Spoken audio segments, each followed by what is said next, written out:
está entrando lá pela primeira vez, talvez única vez, na sua internetica, o programa chamado Macacada Reunida, com assuntos profundos, mas comentários rasos, como se fosse uma conversa de botequim. No botequim ninguém se aprofunda muito, né? Todo mundo trabalha na base do achismo. É com essa base que eu, Marcelo Marrom, recebo esse elenco maravilhoso, um elenco que, olha, vou te falar uma coisa, hein, velho. Vou começar por ela, que arrebenta o coco e quebra a sapucaia. Essa era a Cissa Guimarães, alguma coisa conhecida, mas eu não achei nada mais original. Dani Duff, essa lindeza. Ai, gente, que delícia, Marrom, ficar aqui só eu de menina, estou me sentindo tão honrada de estar aqui com você vocês. está linda, está com um cenário lindo, aí tudo bem com você? Tudo bem. Para sujar a tela, para trazer uma sujeirinha, porque depois dessa belezura da Dani Duff, eu trago também o meu amigo John Souza. Que com esse nome de John, você já viu que é um truque, que é um mini picareta. Aliás, ele é pastor, já é mais uma prerrogativa para ser chamado de picareta. John, que na verdade se chama Jonathan, mas para dar uma americanizada na coisa, ele se autodenominou John Souza. E aí, John, tudo bem? Ô, meu irmão, que prazer estar nesse bate-papo aqui, prazer em estar junto com você, com a Dani, com o Dani. Que bom, mano, tamo junto. Espero que seja legal. Tu viu que ele falou com a Dani, com o Dani, porque Dani não nos falta. Aqui não.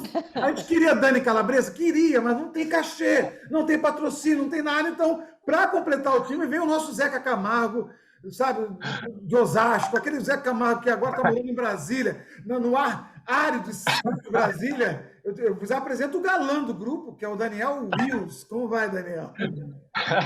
Olá, ó, eu posso botar uma peruca, fingir um pouco de Dani Calabresa aqui, não sei se eu vou ter o bom humor que ela tem, porque geralmente eu falo coisas muito sérias, mas é um prazer imenso estar com cada um de vocês, amo muito vocês e espero que as nossas opiniões rasas sejam bem divertidas, porque elas interessam mais do que as profundas ultimamente.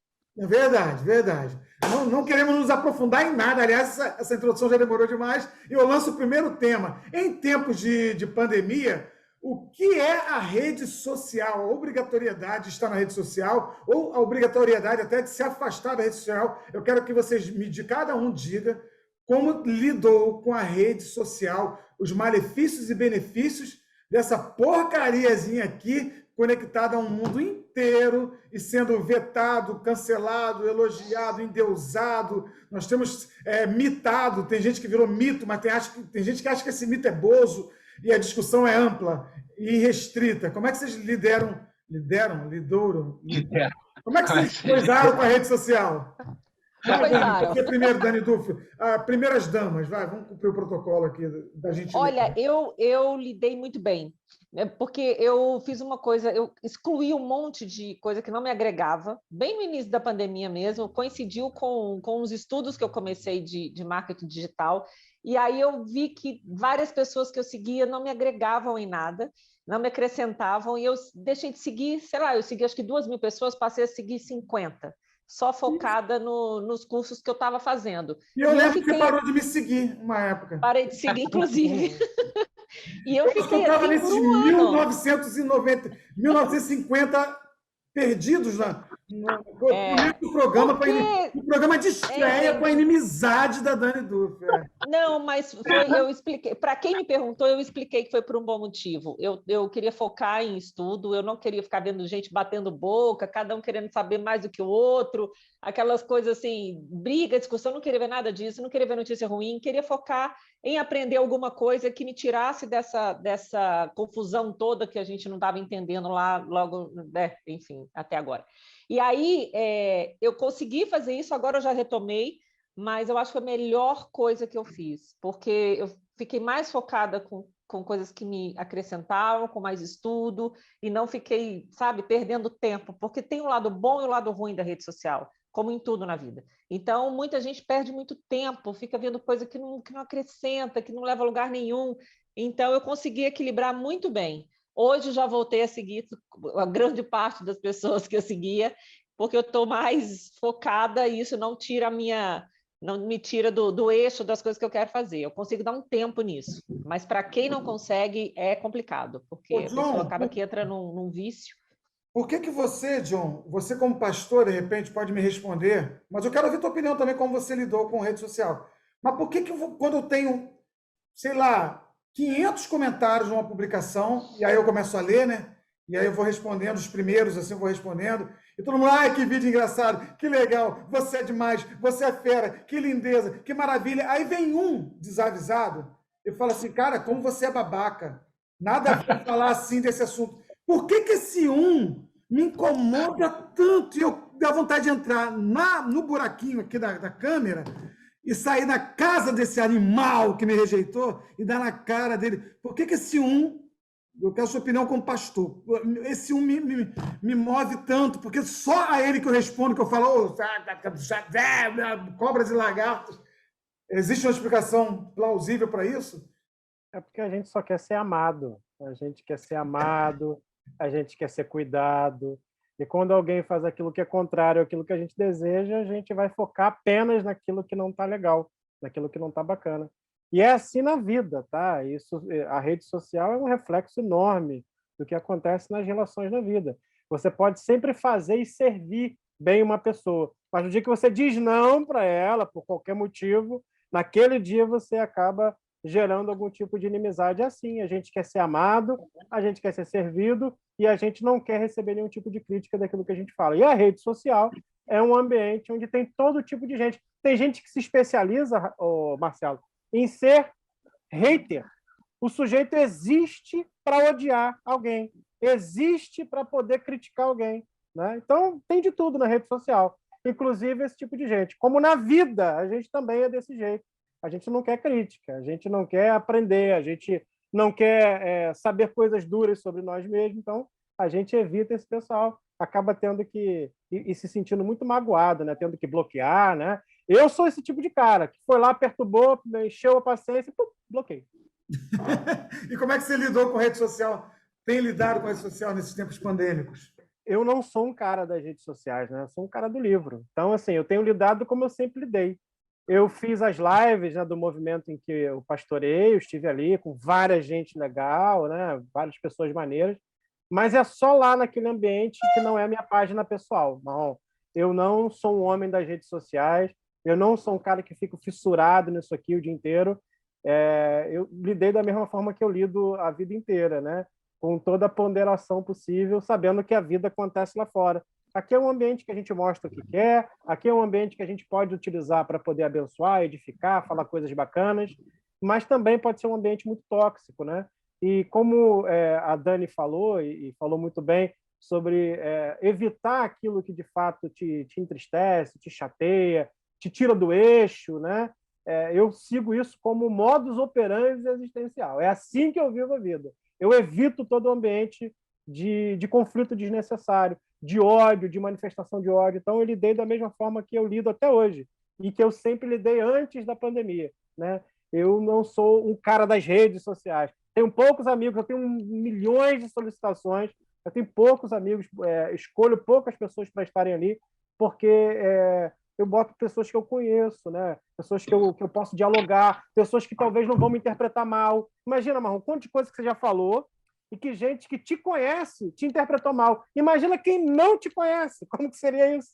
Então, eu realmente uso as redes sociais como um ambiente mais familiar, né? Para as pessoas da igreja, né, que eu pastoreio, e para as pessoas mais próximas, amigos. Bom, como a gente está no primeiro programa de estreia, que igreja é essa que você pastoreia? E, cara, é a Igreja da Garagem, tá lá, Garagem Igreja, e também tem um movimento chamado Inadequados, né? @inadequadosig, que é um caminho que vai na contramão do ambiente institucional, que machuca tanta gente, que se posicionou de maneira contrária à vida em muitos momentos. Então, é esse ambiente que eu pastorei. Hoje, sem dúvida, a primeira igreja 100% online, tá? 100%, né? E acho que a gente pretende continuar assim. A pandemia nos trouxe essa possibilidade, e eu acho que essa possibilidade é maravilhosa, da gente se reunir somente para fazer aquilo que Jesus fazia, que era confraternização, trocar uma ideia, mas o ambiente da igreja pode ser totalmente virtual, e nisso eu tenho talvez 500, 600 pessoas na igreja toda semana ouvindo o que a gente fala, né? Isso é muito bacana. Que maravilha. Bom, chegou a hora dele, uma das crias de Caio Fábio, um pastor muito conhecido, embora esse programa não tenha cunho religioso. Temos hoje um pastor aqui no elenco fixo e temos um filho de pastor. Será que tende a ser um programa onde as coisas do reino ficam se cruzando aqui, e eu e a Dani fica assim, ó, mas o que eles estão falando? Onde é que está esse tal de Abacuque que eu não consigo abrir? Sabe? Ô, Dani, como é que você tem lidado com redes sociais? E essa pergunta que eu fiz para o John também queria que você respondesse, que foi... O que eu te perguntei mesmo? Sobre as críticas, por que só um isso, por que eu me importo tanto com essas críticas? Começa por aí, vai. Tá. Em primeiro lugar, muito bom olhar para vocês. Eu estou muito feliz de estar vivo, recuperado do Covid. Foram dias horríveis na minha vida, onde, de fato, eu quase fui embora. Então, é muito bom estar com saúde, respirando, ver o rostinho de vocês bem. Muita alegria de verdade, assim. É uma parada fora do normal. Respondendo a sua pergunta, Marrom, eu vou fazer uma contra-pergunta. Por que você acredita nos elogios? É verdade, verdade. Então, essa é uma questão importante para a gente. Pessoas que a gente nunca viu, nunca conviveu, não sabe quem a gente é, da mesma forma que quem está falando mal da gente não sabe. Por que a gente, quando chama a gente de fantástico, de ótimo, disso, daquilo, a gente acredita? Essa pessoa aí sabe. Agora, o hater, não, ele é um desavisado. Mas quem elogia a gente sabe exatamente do que está falando. Por que a gente tem essa tendência? Então, ou é uma retórica essa pergunta? Não, a pergunta é realmente para a gente refletir, porque antes de odiar o hater, a gente tem que começar a repensar a nossa avaliação do que a gente está lendo. A gente não está sendo isento quando a gente lê um elogio. Então, eu acho que a necessidade, não sei se é o tema que você estava querendo levantar, mas esse tema foi pego de surpresa, eu estou falando realmente o que está no meu coração. Então, o que eu vejo é que a gente tem que saber ler tudo, inclusive o que entre aspas, parece ser bom e belo para a gente. Porque, com relação às críticas, falando da crítica em si, também depende muito dos nossos objetivos. Qual é o objetivo de alguém que se expõe numa rede social como o Instagram, Facebook e qualquer outra que exista, TikTok, o Twitch, sei lá, todas que existem por aí? Qual é o objetivo? Em primeiro lugar, a gente tem que saber e conhecer qual é o alcance e qual é o nível de expressão do que se coloca naquela rede. Se eu estou colocando algo que é público para pessoas que não são minhas amigas, então o que eu estou esperando? Receber coisas boas de quem não é meu amigo? Então, tem um pouco de... Não está nivelado, não está alinhado. E tudo que passa por esse lugar do ego também é fácil de descarrilar, né? Como um trem que vem meio... Passou por esse lugar de ego. Eu lembro que uma vez eu dei uma entrevista no Jô, e aí a gente ganhou nota 10 de uma colunista muito famosa aqui no Brasil, que ela dá nota 10 e nota 0. E eu lembro que um amigo falou assim, cara, não comemora não, porque amanhã vem um 0. E aí você vai comentar, tipo assim, essa festa toda que você está fazendo. Eu sou o cara que comemoro toda e qualquer coisa, e naquele dia eu comemorei. Mas depois eu entrei para o Legendários, o grupo lá do Marcos Mion, e na Record, e nós tomamos um 0. E aí eu lembrei desse dia, falei, caraca, agora eu tô quieto aqui, amuado, sem falar nada, querendo matar essa mulher porque ela deu 0. Tudo isso numa... Mas é sério mesmo? Hã? É sério que você se chateia mesmo com a crítica? Não, eu tô no exercício de não me chatear. Quando você se conhece, você não se ofende. Deixa a pessoa falar. Mas isso aí eu acho que é lenda. O Daniel tem essa teoria também. Eu acho, gente. Se ele falou mentira, você não pode se ofender por mentira. Se ele falou verdade, se ele falou verdade, você não pode se ofender porque é verdade. Mas eu ainda não conheci, embora você defenda essa tese e o Daniel também, não conheci esse equilíbrio ainda no ser humano capaz de passar ileso pelo tiroteio, pelo corredor polonês. Eu vou passar e não vou sentir nada. Por mais que você esteja preparado psicologicamente, um soco ou outro vai pegar no teu baço, botar um pezinho maldoso, você vai tropeçar. Eu acho. Pode ser que você esteja num nível mais evoluído que o meu. Não, mas existem níveis sim. Eu acredito que existem níveis sim. E esse nível ele é alimentado e desenvolvido quando você toma uma decisão, você faz uma escolha de se aquietar. E quando você se aquieta e silencia, você aprende muito no meio do caos. Você começa a ver que você não faz parte do caos. Você quer dar uma pausa aí, Marrom? Não. É porque nessa hora ele corta só para você falando e continua lindo. Não tem Eu problema, limpei a a edição câmera que estava um conserta. pouco suja. Mas vai, continua. Tá? Fica um caos. Eu estava prestando atenção. Não, não fica um caos. O que eu estou dizendo é que quando você silencia e aquieta no meio do caos, Ah, tá. você vê que você não faz parte do caos. E você começa, sim, a desenvolver um desapego com as circunstâncias. E a sua paz passa a não depender mais das circunstâncias. Eu já Porque vi... você começa a aprender a sua independência. Uhum. Eu já vi o A Caio, gente por exemplo, acha falando que nem é lê. dependente daquela crítica. A gente fica achando que alguém vai achar a mesma coisa que ele só porque leu o que ele escreveu. A gente fica dependente do que o outro pensa e fala o tempo inteiro. Então, sim, existem níveis de maturidade com relação ao desapego do que falam, tanto dos elogios quanto das críticas ruins. Então, esse é o primeiro ponto. O segundo ponto, como eu lidei com as redes sociais, para mim foi ótimo, porque eu já não sou um cara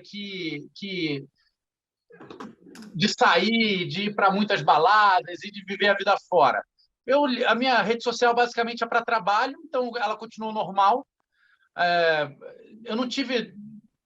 Assim, para mim melhorou, porque o meu trabalho é atendimento confrontacional, aconselhamento confrontacional, então as pessoas acabaram me procurando muito mais, porque o nível de crise de ansiedade e síndrome do pânico aumentou gigantescamente. São os problemas que eu mais atendo aqui. Então, para mim, a rede social, eu acabo ficando muito mais tempo nessa tela conversando com alguém do que usando a rede social propriamente dita, ela por ela mesma. Então, para mim, não teve muita mudança, não, nesse sentido. Mas basicamente isso, assim, irmão. Eu acho, por exemplo, meu pai não é um cara gigantesco no Instagram. Ele tem, sei lá, 140 mil seguidores. Mas, se você for ver os comentários do que ele recebe, 50% é pancada nele. Você acha que ele está preocupado com o que estão dizendo? Ele manda lá, posta o vídeo, fala o que ele quer e vira para o lado e beija a boca da mulher que ele ama, entendeu? Ele continua a vida dele em paz, sem a outra pessoa não faz parte da vida dele. Por exemplo, eu tô num momento que eu tenho uma pessoa que cuida das redes sociais, que é minha filha, Maria. E às vezes ela fala, pai, posso mandar tomar no cu? Assim, com aquele jeitinho singelo dela, e printa, porque eu de verdade, eu provoquei esse assunto, mas eu também já estou num estágio que eu não leio muito, eu também não quero saber muito. Quando tem um hater ou outro, eu acho até divertido em alguns casos, porque você vê claramente que a pessoa está querendo a tua atenção e te provocar. Mas isso mexe com ela num grau que ela fala, pai, deixa, pai, deixa. Aí às vezes eu falo, então tá, então mano, mas sou eu mandando, né? Porque ela responde por mim. Inclusive, eu estava achando que a tela estava suja e tô meio assim, pode parecer, pô, o Marrom tá arrogante numa postura, porque esse é meu primeiro óculos bifocal, que daqui para baixo é para perto. Então eu tô assim numa agonia. E quando eu boto assim, tá tudo embaçado. Eu falo, cara, a câmera tá suja. Por isso que eu parei e limpei a câmera. Mas pega no piano ali um outro óculos para perto que eu tenho, porque esse aqui não está dando certo, só para esclarecer aqui o porquê daquela limpada na câmera que eu limpei com pano molhado e ficou pior ainda. Mas eu não sabia que esse assunto também ia render tanto, Dani Duff. Tem um senso de performance também que a gente tem, sabe, Marrom? A gente quer fazer o melhor possível, a gente quer entregar o melhor possível. E quando vem a crítica, né, dentro do ambiente, por exemplo, do trabalho, porque o que você falou não é uma questão pessoal, de alguém que te odeia pessoalmente. Foi alguém que falou do seu trabalho. Algum tempo que você dedicou, que você gastou, né? Houve uma questão de roteiro, tem toda uma preparação por trás de um trabalho. E a gente tem essa conexão com performance. A gente quer performar, seja no ambiente de trabalho, seja no ambiente da fé. Tem a performance na fé também. Existem pastores profissionais da fé.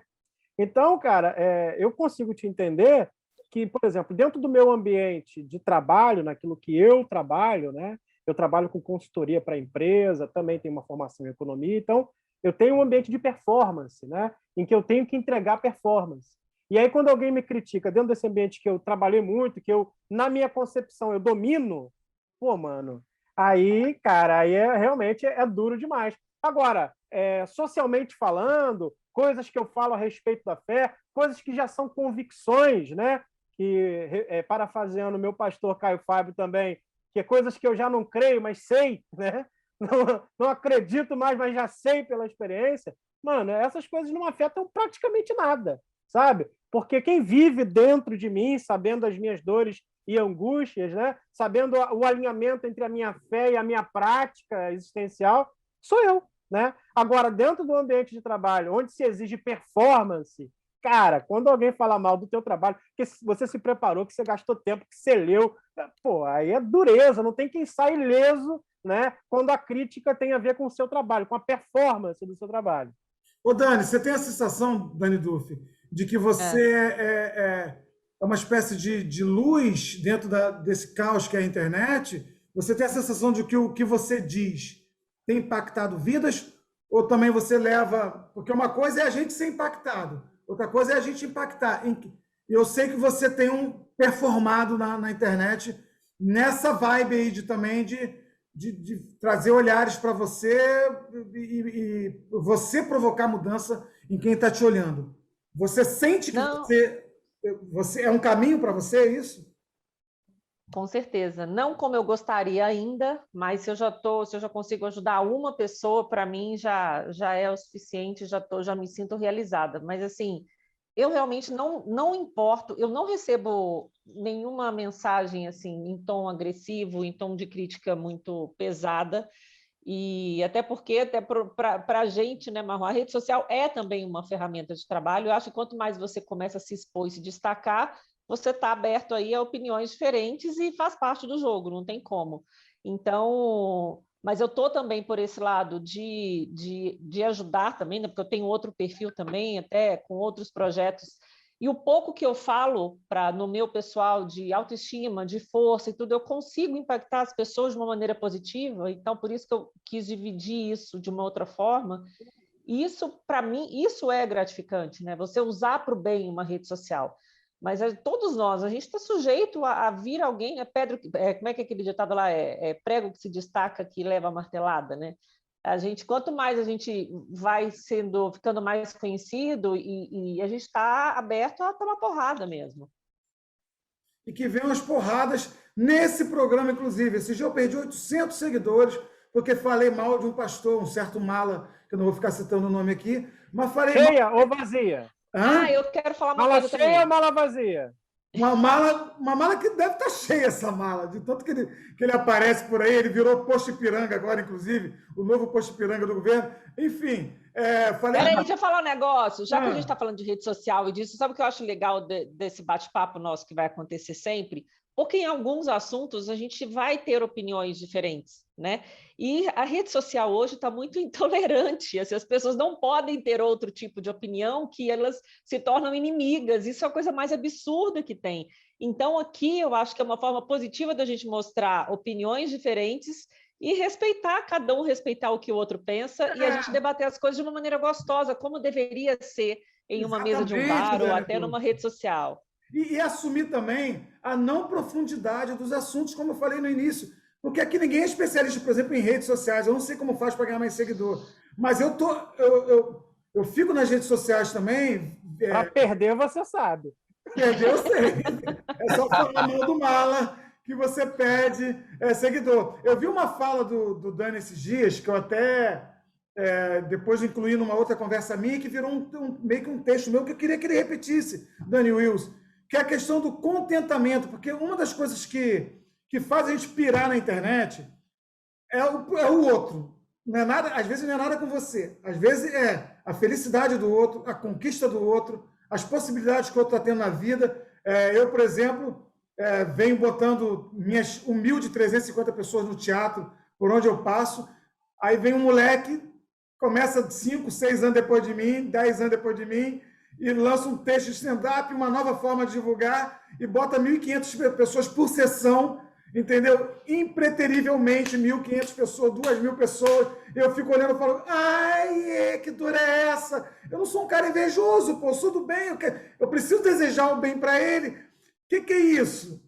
Quando a gente não trabalha o contentamento na gente, a gente começa a sofrer também por coisas que acontecem com os outros. Estou errado, Daniel? Reproduz um pouco daquela fala em 3 minutos, vai, porque eu vou... quem quiser saber um pouquinho mais desses 3 minutos, só ir lá no meu Instagram e ver o vídeo que eu falo sobre contentamento.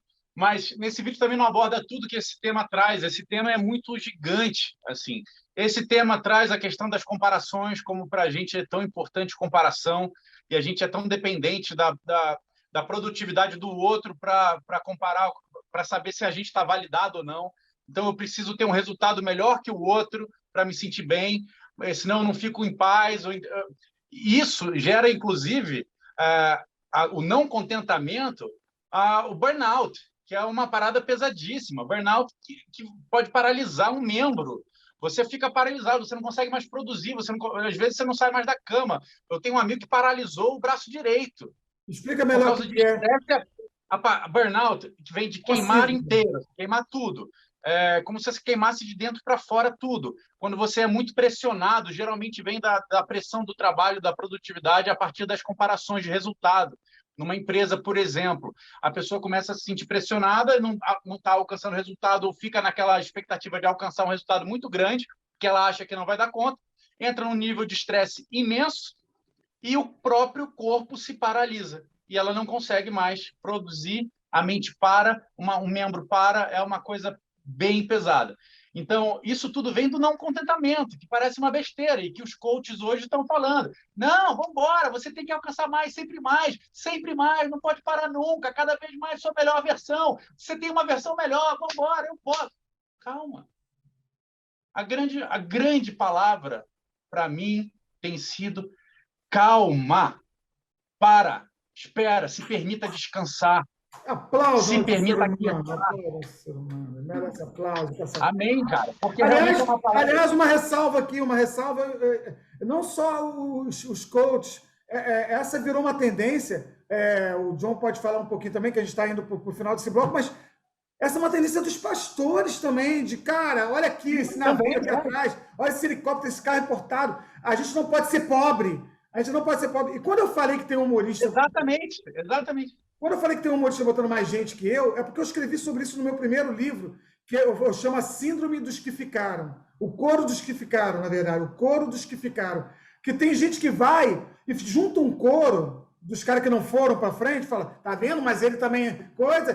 Também ele começou assim, ele bota no Facebook. Também ele rouba texto do outro. E fica um coro de pessoas que não foram para esse próximo estágio de sucesso, de conquista. E a gente tem que prestar atenção, eu já alertava isso no meu primeiro livro, para não participar ou ser o regente do coro dos que ficaram. Mas o Daniel Wilson foi porque ele é branco, porque ele é filho de pastor. Não, cara. Olha o contentamento e olhar para o outro, para o lugar que o outro está, é até saudável como forma de inspiração. Mas... Cara, você saber se alegrar, saber sorrir com quem sorri, saber se alegrar pelo outro, é saúde, é vida para a gente. É vida. Só que é muito difícil quem está vivendo hoje em dia entender isso, porque a pessoa aprendeu outra coisa, aprendeu o inverso.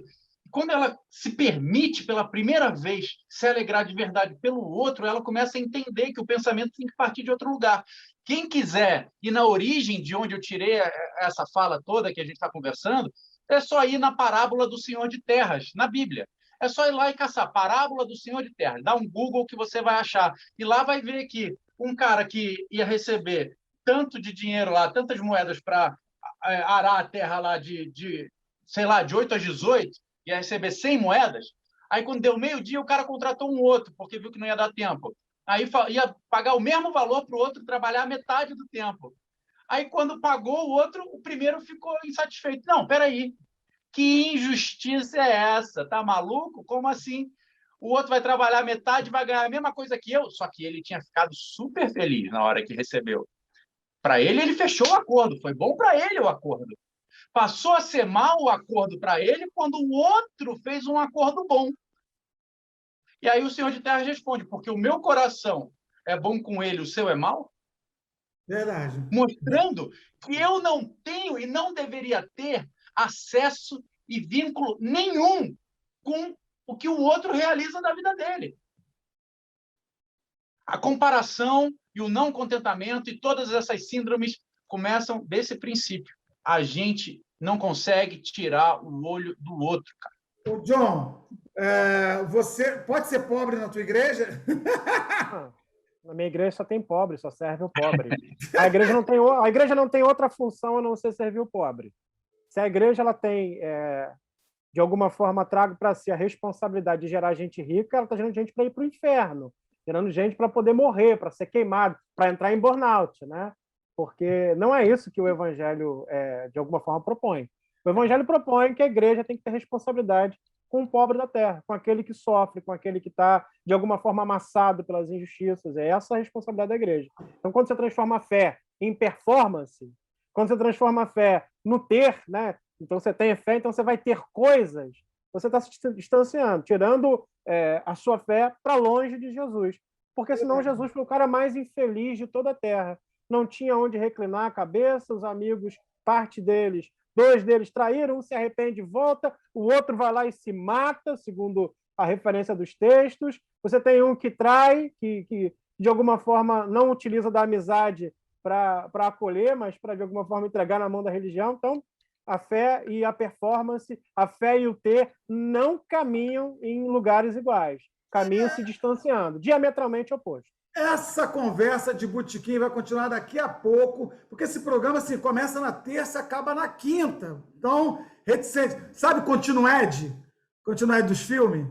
To be continued. Escreve assim, to be continued. Continued na quinta, mas tem os cortes no Macacá, cortes do Macacada que você pode ver. Esse é o programa de estreia. Você viu que está pegando fogo. Eu volto com outro tema daqui a pouquinho, hoje, porque você vai assistir mesmo na quinta. Então, daqui a pouco a gente volta. Beijo do gordo. Já falaram beijo do gordo, não é melhor inventar outra coisa. Vai, corta aí.